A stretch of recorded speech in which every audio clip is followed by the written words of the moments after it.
This is Eat, Sleep, Invest, the marketing podcast for real estate investors to get more deals. Okay, let's think about dating. We always used to call it the rep. It's like when you're dating, the rep's out for like a month or two, and then you meet the real person. Same thing with employees. Like they come to an interview, they're selling you, right?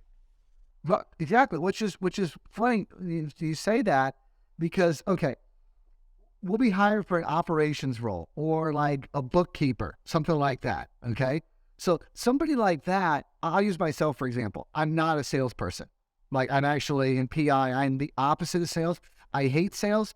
When I came to work at Sharper, I had three parameters, like, boundaries. And one of my boundaries was I don't do sales. And Gary Harper, my first business card said sales manager on it. I called him up. I'm like, I'm employee number 4. I'm like, Gary, why am I the sales manager?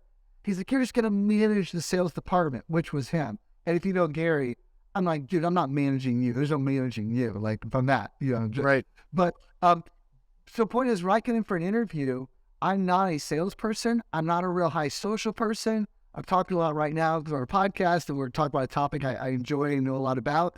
But when I go in an interview, I'm really bad at selling myself. So when I sit down with you, but I am the ideal, like, bookkeeper, CFO. I have the experience. I have the knowledge. I have the training. I have all of that.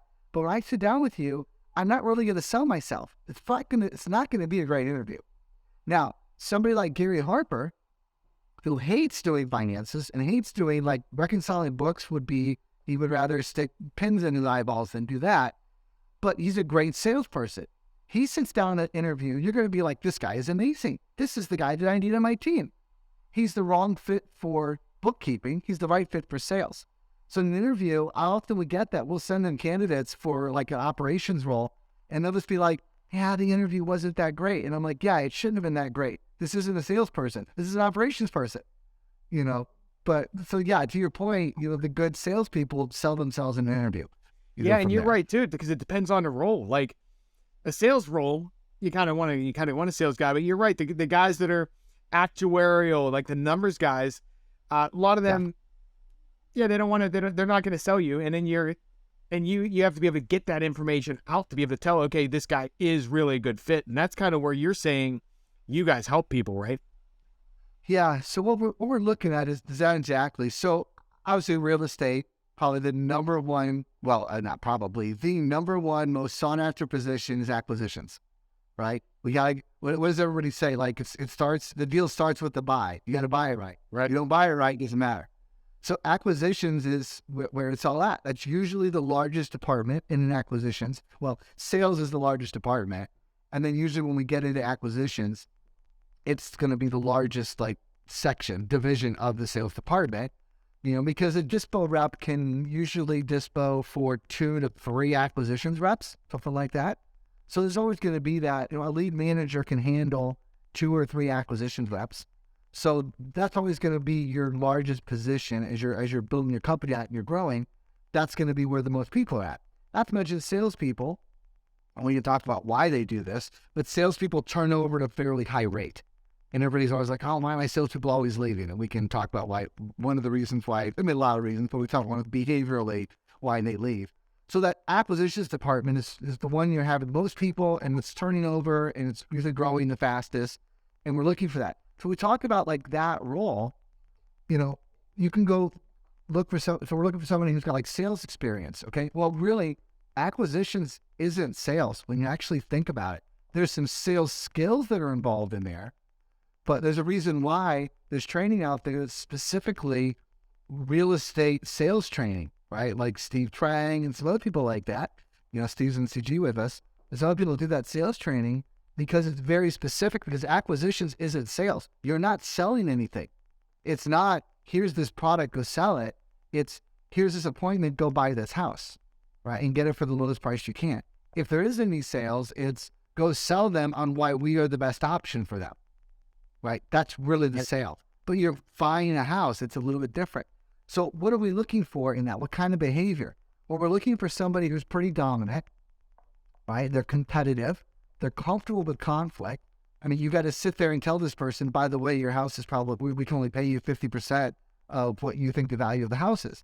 That's a difficult conversation. If you're not comfortable with that conflict, that's probably going to, who was I talking to? Oh, Eric Brewer was talking about, he was on an appointment years ago and somebody like literally hit him, like decked him on an appointment. Like, if you're not ready for a certain amount of conflict in there, it's probably not a role for you, right? And we need to be competitive, right? We're putting them against other acquisitions reps and it's all the hype and the goals. We're going to do this. And the next week we're coming and do it all over again, right? We're constantly trying to get more sales. There's that competitive environment. And if you're not comfortable in a competitive environment, let me back up, not comfortable, but if that doesn't motivate you, acquisitions probably doesn't motivate you, right? You're talking to people all day. What is the main function of that job? Talk to people. Well, if talking to people doesn't motivate you, do you really want to do that job, right? It's a pretty fast-paced work environment, right? They're going to this appointment, that appointment, and here and there, and go, and hey, we got a hot lead, go right now, right? Multiple priorities, a lot going on, mobility, they're out and about. We need somebody who's motivated by that doesn't want to just sit in the office all day, right? And then we go on to, will they take no for an answer? I don't do well in sales because no means no to me. I like rules, I like structure.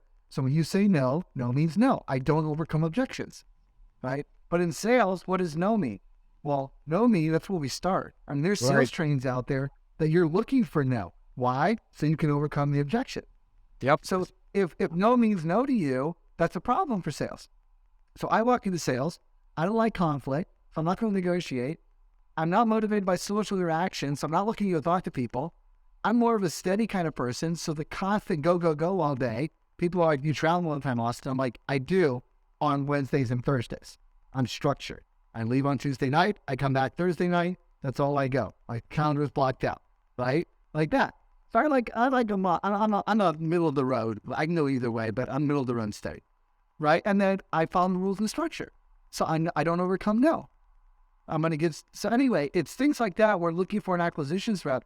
So if you hire an acquisitions rep, for example, that is more of a steady, precise person, they may have sold something, but maybe they sold like one. Okay, I'll even create an example. If you ever go buy a car, go to car dealerships, test this out.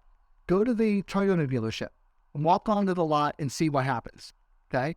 And then go down to BMW, walk onto the lot and see what happens. And two different things are going to happen.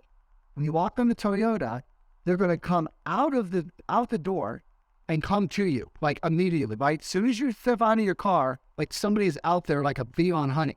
Like, hey, how you doing today? You looking for a car? That. Okay, that's what Toyota's going to do. Go down to BMW. You know what they do? You get out of your car, you'll walk around the lot, nobody will come out. After about 5 minutes, you'll finally be like, okay, somebody come talk to me, and you'll go inside. When you go inside, the lady at the counter will tell you, have a seat, somebody will be right with you. You'll sit down, then the salesman will come up, and he'll kind of be like, so, you looking for a car? Yep. Where do you work?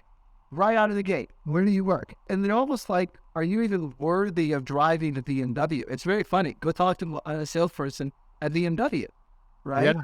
It's two different sales profiles based on what BMW wants to be. We're the ultimate driving machine. And you're getting a BMW, like, this is it. Toyota just wants to sell you a car, right? It's very funny. I was car shopping last year, and I watched it happen. And I looked at the behavioral side of things, like, oh, with a different kind of behavior for a different product.